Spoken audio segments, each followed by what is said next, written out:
Hey guys, what's up? It's Patrick here, and today bringing you guys a brand new video, and in this video, I'm going to show you guys a clan war recap for the war we had against Elite4Fun. So we got matched up with these guys, and the first thing I noticed is that these guys had 117 clan war wins. I think we were sitting at 114, so we knew it was going to be a really tight war, and I also noticed during the preparation day that they changed their clan description to say that they were fans of my videos and to check out their YouTube channel. So it's always really cool to get matched up with fans, as well as they spoke Portuguese, so I assume they're from Brazil since their clan flag is yellow and green. So it was really cool to get matched up with these guys. I knew it was going to be a good war, and let me tell you a little bit about how it went down. So of course, started off 0-0, and as we started raiding in the very beginning, over the first 12 hours, I actually think we got somewhere between a 15 and a 20 star lead, and we hadn't even used that many attacks. So I feel like we were pretty even as far as attacks go, or went. Maybe we had used a little bit more attacks than them, but we had held a 15 to 20 star lead. And usually for my clan, when that happens, I'm feeling really good about the war, and I feel like we pretty much have it wrapped up. I used both of my raids in the very beginning. I actually got 2 stars for both of my raids, so I felt good about that. Didn't get a 3 star, but if I can 2 star 2 of their top 5 players, that's definitely a good thing for our clan. And overall, things were looking pretty solid in the very beginning. So again, it was 50 to 25, I think, somewhere around that, maybe 45 to 25, 40 to 25, something in that range.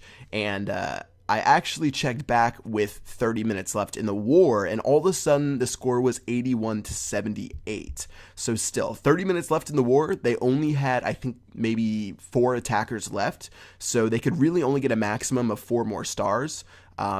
And yeah, I still wasn't too worried. It was 18 minutes left, and we were still up 3 stars. They had 4 attacks left, and I think we had about 8 attacks left, but usually we don't do all of our raids in the war. And I logged back on with 3 minutes left. It was tied 81 to 81. And if you look right now, 5 seconds left in the war, tied at 81 to 81. I was like, what is going on?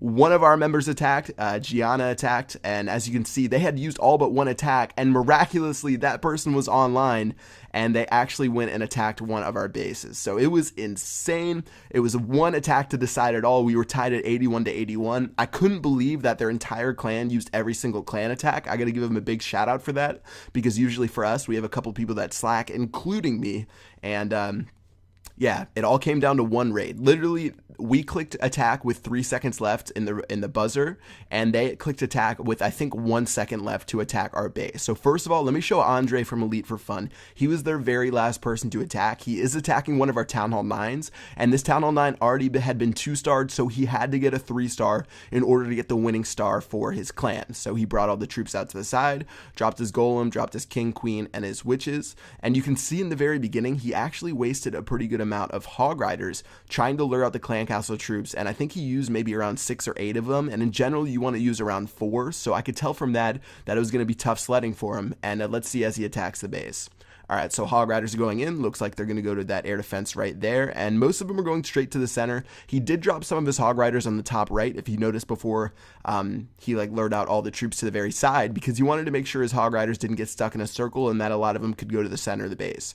So they're doing a pretty solid job, and honestly, I didn't see that many hog riders on the map, but it turns out he had more than I thought he did, and he's sort of just making his way around. He's dropping his heal spells really well, but I think one of the things that really cost him is first, the skeleton traps were doing a lot of damage, the heroes were doing a lot of damage, the heroes were in a really great spot in Nick's base, as well as the hog riders he dropped in the very beginning. He had to drop a lot of them to lure out the clan castle troops. I think that was one of the biggest problems with the raid, and also the giant bombs did tend to do a little bit of work, and you can see right now there is only 1 lonely hog rider left, and it will be shut down before he can destroy the entire base. So there were about 8 or 9 defenses left, as well as the king and the queen, plus you have to factor in the time that he might not have had to finish the raid to get 3 stars. So in total, 65% for Andre against Nick's base, and that means Gianna had 1 attack to win it all against Telio o Barbaro. So let's go ahead and check it out and see what went down. So Gianna is a Town Hall 10. He is one of our best members. I always get messed up with the name Gianna. He is one of our top members, and he does have maxed out heroes at Town Hall 10. So we thought we had a pretty good chance of getting 3 stars against this base, and seeing as he already lured out the clan castle troops, let's go ahead and go in and see what he does.